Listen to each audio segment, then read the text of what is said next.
The King of Shepland paced back and forth in his study. Much weighed on the mind of King Henry.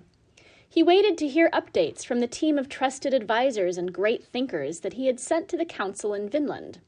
Already much had changed since their last visit, when they had brought him a magnificent new invention, an hourglass, which now stood on the table nearby, time slowly slipping through its narrow waist.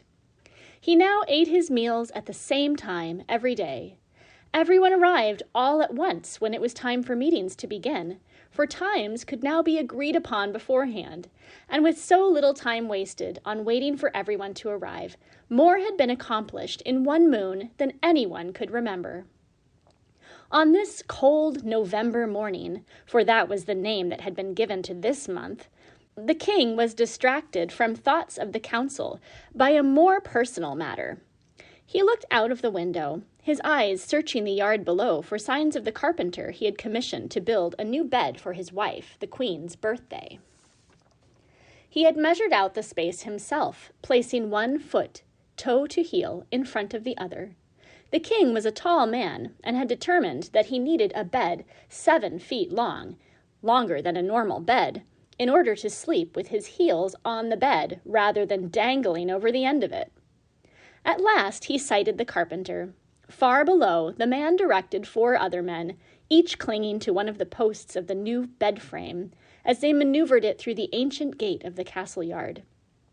The king delightedly clapped his hands together and made his way to his bedchamber, where the bed was to be delivered. 45 minutes later, it had taken quite some time to get the bed to the top of the tower that would be its home. The king stood, frowning at the new bed, while the carpenter, a short, stout man, watched the king anxiously. He had expected the king to look happier. After all, he had spent a great deal of time carving the elaborate vines, leaves, and flowers into the dark wood of the bed frame, and had measured out the length of the bed himself, 1 foot, heel to toe, in front of the other, for 7 feet, the size of a typical bed frame. Finally, the king spoke. "Had we not discussed the length of the bed to be 7 feet long?" he asked the carpenter. "Oh, yes, sire, and I assure you I measured it myself," the carpenter answered with confidence. The king looked at the bed a moment longer, then walked to the head of the bed.